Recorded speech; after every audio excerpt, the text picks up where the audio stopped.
Hello everyone, welcome to CUET Adda 24/7। My name is Aman Mehta और आज हम बात करने वाले हैं सीयूटी एग्जाम में होने वाली कॉमन मिस्टेक्स की, जो स्टूडेंट्स आमतौर पे कर देते हैं। 2022 2023 के एग्जाम हो चुके हैं, अब 2024 की बारी है। या फिर आप ये वीडियो कभी भी देख रहे हैं, आपके लिए बहुत ज़्यादा यूजफुल होने वाली है अगर आप सीयूटी एग्जाम दे रहे हैं। तो ये वीडियो के अंदर आप जानेंगे कि किस तरह से चीज़ें आप गड़बड़ करते हैं। आप प्रिपरेशन टाइम पे कुछ पॉइंट्स आपके बहुत यूज होने वाले हैं जो आज मैं आपको बताऊंगा। तो आप आज से ही इन मिस्टेक्स को सुधारने की कोशिश करें ताकि एग्जाम टाइम पे वो गलतियां ना हो। और कुछ पॉइंट्स ऐसे होंगे जो आपको एग्जाम टाइम में ही मदद करने वाले हैं। तो एंड तक देखते हैं इस वीडियो को और सारे पॉइंट्स को अपने दिमाग में रखिए, नहीं अपनी नोटबुक पर लिख कर रखिए ताकि आपको याद रहे। ठीक है, चलिए। तो common mistakes in CUET exam. तो सबसे पहले आता है read question and options carefully. तो आपको जो भी क्वेश्चन दिखाई दे रहा है उसको पहले अच्छे से रीड करना है, लेकिन ऑप्शंस को भी बहुत ज्यादा केयरफुली पढ़ना है।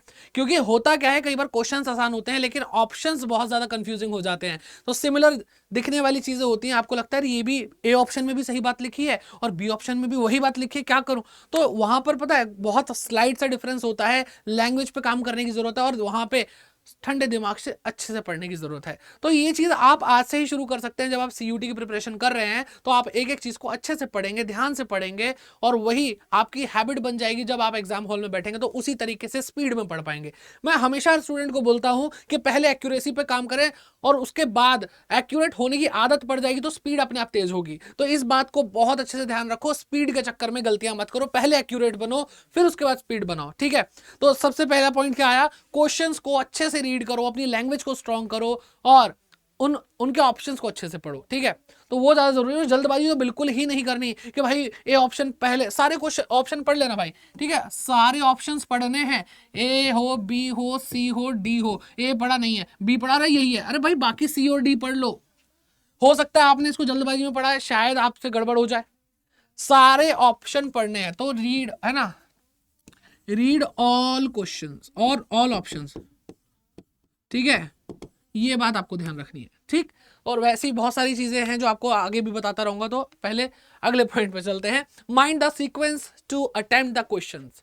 कि सबसे पहला ये आता है कि भाई आपको क्वेश्चन किस सीक्वेंस में अटेम्प्ट करने, कैसे करने हैं। और सीक्वेंस की बात तो ऐसा कुछ है नहीं, आपको भाई आपकी कंप्यूटर बेस्ड टेस्ट है तो वहां पे आपको बॉक्सेस बॉक्सेस बना के दिए जाएंगे, है ना। ऐसे करते 1 2 3 ऐसे आपके 50 क्वेश्चन आपके सामने होंगे। ठीक है, मैं सभी सब्जेक्ट्स की बात कर रहा हूँ। ठीक है, तो उस तरीके से आप समझिए। आपको मैं न्यूमेरिकल सब्जेक्ट के बारे में बताऊंगा क्योंकि मैं खुद अकाउंट्स पढ़ाता हूँ। मैं आपको थियोरेटिकल सब्जेक्ट के बारे में बताऊंगा। तो दोनों ही कंटेक्स्ट में मैं आपको ये चीजें समझा रहा हूँ। तो आपको क्या करना है, आपके सामने क्वेश्चन आया, आपने देखा, तो आपको भाई आप तीन कैटेगरी बनाते चलेंगे। एक तो आपके लिए इजी क्वेश्चन होंगे, एक आपके लिए मॉडरेट क्वेश्चन होंगे, ठीक है, और आपके लिए हार्ड क्वेश्चन होंगे, हार्ड डिफिकल्ट, जो भी आप कहना चाहो।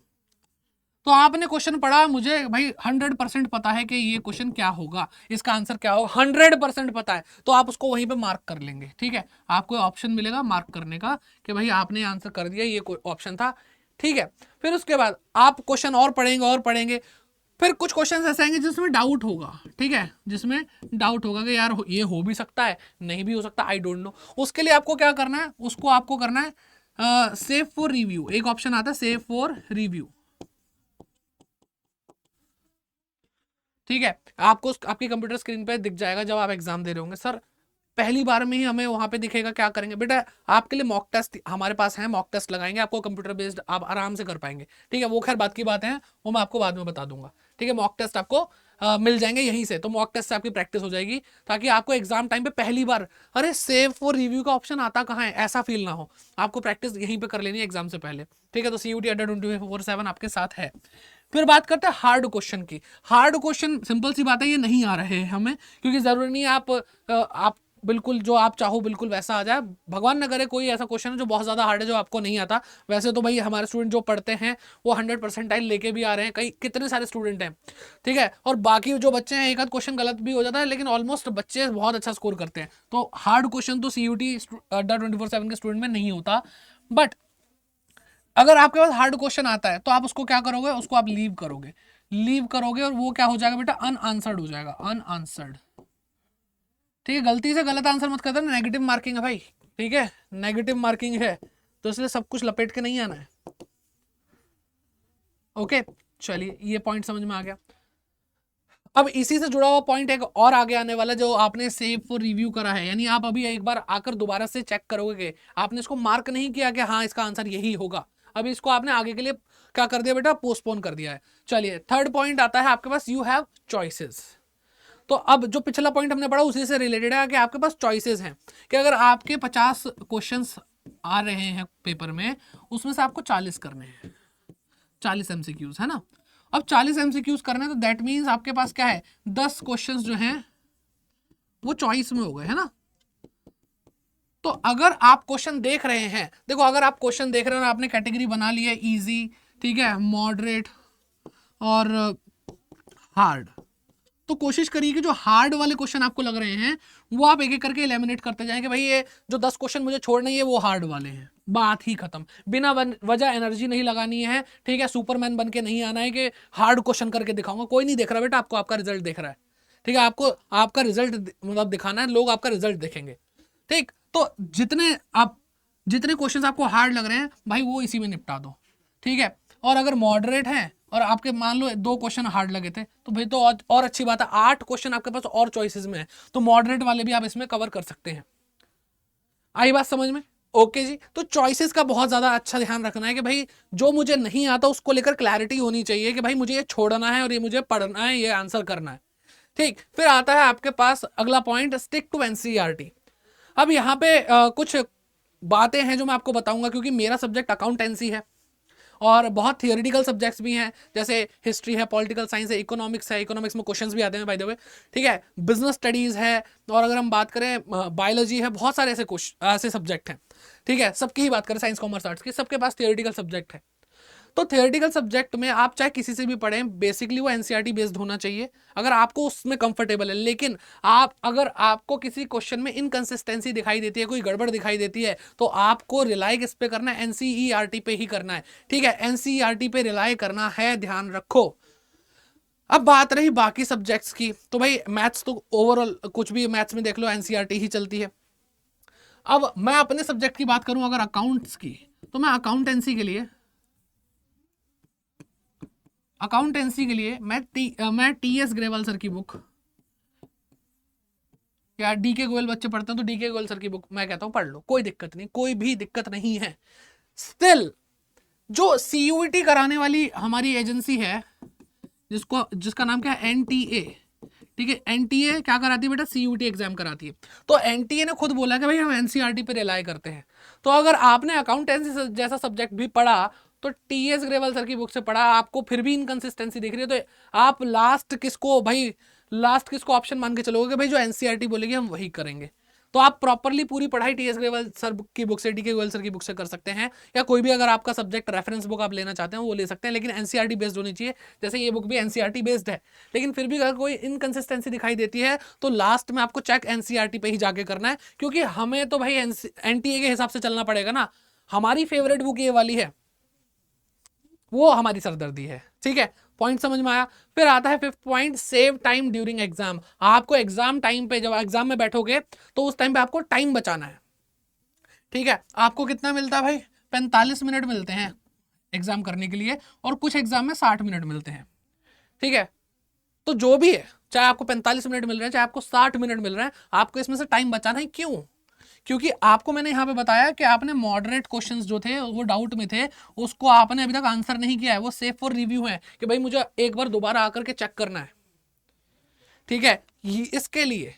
इसके लिए आप यहां पर अब क्या करोगे, तो जो इजी है, जो आपने मार्क कर दिए उसको तो वो हो चुके हैं, लेकिन जो आपके लिए मॉडरेट थे, मॉडरेट जिनमें आपको डाउट था, अब आप उनको क्या करोगे भाई, एक बार पहले तो बाकी क्वेश्चन रिवाइज कर लोगे, और ये जो है इनको अब आप एलिमिनेशन मेथड से, कि भाई ए बी सी डी जो भी आपके पास ऑप्शंस हैं, इसमें से आप अब छांटना शुरू कर दोगे कि भाई मुझे डाउट था, या तो ए होगा या तो बी होगा। फिर आप इसको कनेक्ट करने लगोगे, भाई मैंने जो बुक्स में पढ़ा था, सर ने जो पढ़ाया था, कैसे होगा, सारी चीजें ऐसे बताया था, चलो मुझे फिर अब ये लग रहा है कि बी नहीं होगा, ठीक है। तो सारे पैतरे उस टाइम पे आजमा लेना। अगर आपके पास टाइम बचा होगा तो आपके पास सोचने का वक्त होगा।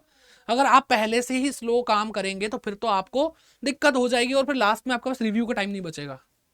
तो इसलिए आपके पास अगर थियोरेटिकल सब्जेक्ट है तो भाई आप 30 मिनट में कर लो, मेरे स्टूडेंट जैसे इस बार अकाउंटेंसी में 60 मिनट मिले थे और 60 मिनट में एक बच्चे ने बोला सर मैंने 25 मिनट में पूरा कर लिया। तो ये बहुत ही कमाल की बात है, यानी प्रैक्टिस बहुत ज़्यादा करिए। 25 मिनट में कर लिया यानी 35 मिनट बचे हैं, तो सोचो आप कितना तसल्ली से उस एग्जाम को दे सकते हैं। तो प्रैक्टिस बहुत ज़रूरी है, अच्छे से करना बहुत ज़रूरी है। और मेरे स्टूडेंट ने सच में 2023 में प्राउड फील कराया।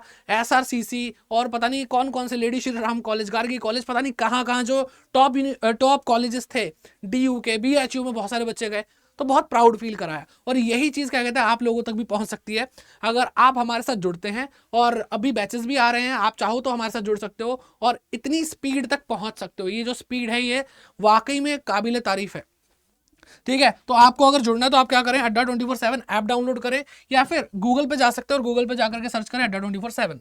और जैसे ही आपको यहाँ पे दिखेगा पहली वेबसाइट, ये है अड्डा 24/7 की ऑफिशियल वेबसाइट। आपने क्लिक किया, आपको ऑल कोर्सेज दिख रहे हैं, आप यहाँ पे ऑल कोर्सेज पे क्लिक करेंगे, आपके राइट हैंड पे अंडरग्रेड एंट्रेंस एग्जाम दिखाई देगा। फिर उस पर क्लिक करने के बाद आपको CUET दिखाई देगा सेकंड नंबर पे, लेफ्ट हैंड पे, उस पर क्लिक करना है। आप साइंस से हैं, आर्ट्स से हैं, कॉमर्स से हैं, कहीं से भी हैं, इंडिया का सबसे बड़ा प्लेटफॉर्म CUET अड्डा 24/7 सर्व करता है सबसे ज्यादा डोमेन सब्जेक्ट को, GT को और हर एक लैंग्वेज को। ठीक है, मतलब इंग्लिश और हिंदी लैंग्वेजेस को। ठीक, तो आप जुड़ सकते हैं हमारे साथ। जैसे मैं एक एग्जांपल लेता हूँ कॉमर्स का। ठीक है, अब भाई कॉमर्स वाले हैं तो थोड़ा तो है ना दिखाएंगे। ठीक है, तो अभी भाई आपको रिसेंट में जो अभी 16 अगस्त से बैच लॉन्च होने वाला है, श्रेष्ठ बैच, आप इसमें एनरोल कर सकते हैं। और आपको अभी मैं एक कोड बताऊंगा जिससे आपको इन प्राइजेस पे डिस्काउंट मिलेगा। इतना प्राइस आपको पे नहीं करना है, इससे कम प्राइस पे करना है। ठीक है, लेकिन इससे बेहतर ऑप्शन मैं आपको एक दिखाऊं, और वो क्या है, वो ऑप्शन है महापैक का। कॉमर्स महापैक, साइंस महापैक, आर्ट्स महापैक। आप साइंस पे क्लिक करेंगे तो आपको साइंस के लिए भी मिल जाएगा, सबके लिए मिल जाएगा। और ना दिखे तो यहाँ पे बेटा व्यू ऑल का ऑप्शन आता है, व्यू ऑल पे जाओगे तो उस कैटेगरी के अंदर आपको पूरा दिख जाएगा। तो अब आपको मैं बता रहा हूँ ये क्यों मैं आपको रिकमेंड कर रहा हूँ। अगर आप इसकी प्राइस को देखें, ये हमारे इससे पिछला बैच था, इसकी प्राइस को कंपेयर करें और आप इसकी प्राइस को कंपेयर करें, थोड़ा सा आपको ज्यादा दिख रहा होगा। लेकिन अगर आप महापैक की तरफ जाते हैं तो आपके साथ क्या होगा, आपको जो करंटली बैच चल रहा है ये तो मिलेगा, आपने जो प्रीवियस बैच मिस कर दिया उसके रिकॉर्डेड फॉर्मेट आपको मिलेगा, आगे आने वाले जितने भी बैचेस हैं आपको मिलेंगे free of cost if you enrol in this महापैक। और यहाँ पे ये जो महापैक है ये विद बुक्स है, विद बुक्स यानी प्रिंटेड बुक्स आपके घर तक भी पहुंचाई जाएंगी। आपके पास क्लास 12 की बुक होंगी लेकिन आपके पास CUET का मटेरियल नहीं है, तो आपको डाउट होगा कि भाई CUET की तैयारी कैसे करें, MCQs कहाँ से लाएं। तो आपको भरपूर वहाँ पे MCQs मिलेंगे, आपको बुक्स में सारे क्वेश्चंस मिल जाएंगे। ठीक है, मॉक टेस्ट से रिलेटेड जो भी आपको अभी तक 2022-23 में पूछे गए वो सारे क्वेश्चन इन बुक्स के अंदर एडेड है। तो आप महापैक की तरफ जाएंगे, आपको बुक्स मिल रही हैं, आपको ये 8-9 हज़ार के जो आगे भी आने वाले हैं वो सारे के सारे बैचेस मिल जाएंगे। तो आप खुद सोचो कि अगर आप इन बैचेस की अमाउंट को ऐड करोगे तो ये तो उसके आगे बहुत चीप है। और अभी इस पे डिस्काउंट के लिए कोड भी बताते हैं हम आपको। ठीक है, और यहाँ पे जो अभी बैच चल रहा है CUET समर्थ का या फिर श्रेष्ठ बैच, इसके अंदर क्लास 12 की भी प्रिपरेशन हो रही है।